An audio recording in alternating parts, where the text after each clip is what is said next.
So to make the gulab jamun, I have here flour. To the flour, I'm going to go in with some powdered milk, some cinnamon powder, and some freshly grated nutmeg.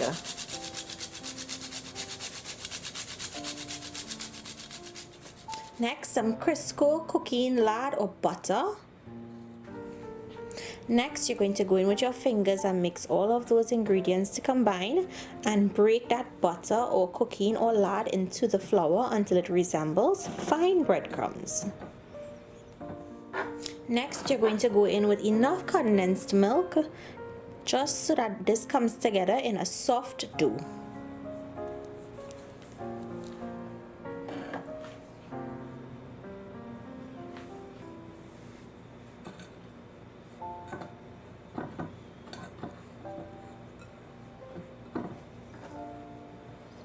So I'm going to add in some more, and you're going to add it a little at a time until this dough comes together. So guys, I forgot to put in the ginger and some elychee, so I'm going to add that in now. My dough hasn't come together fully yet, so it's the perfect time to add it in.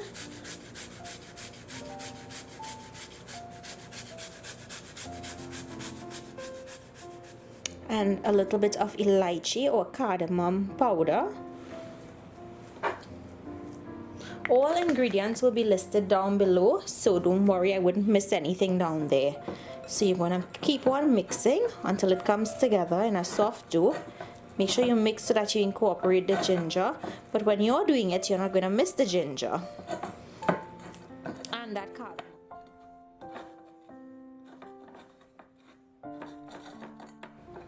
So guys, the next step is putting or breaking small pieces of the dough.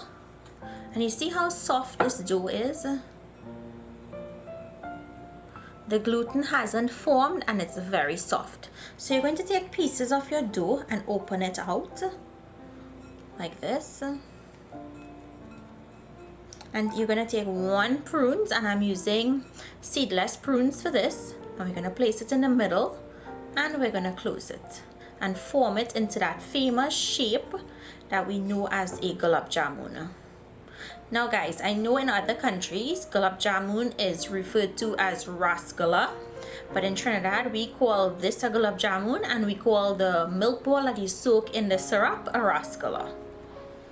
So I'm going to continue breaking pieces of the dough and opening it out, placing my prune in the middle, forming my kurma or gulab jamun, and I'll see you guys right back. Now these are pretty fat, as you can tell, and that's how you want to make them.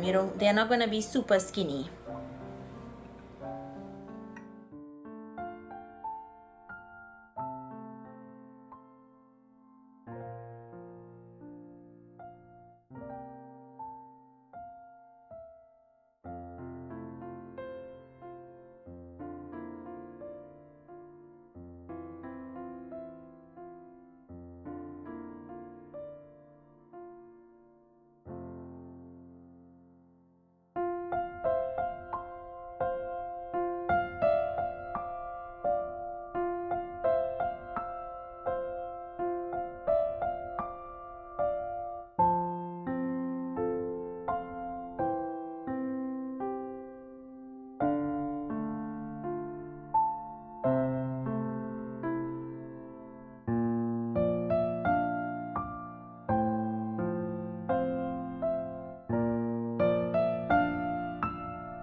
You're going to start by adding some sugar to your pot.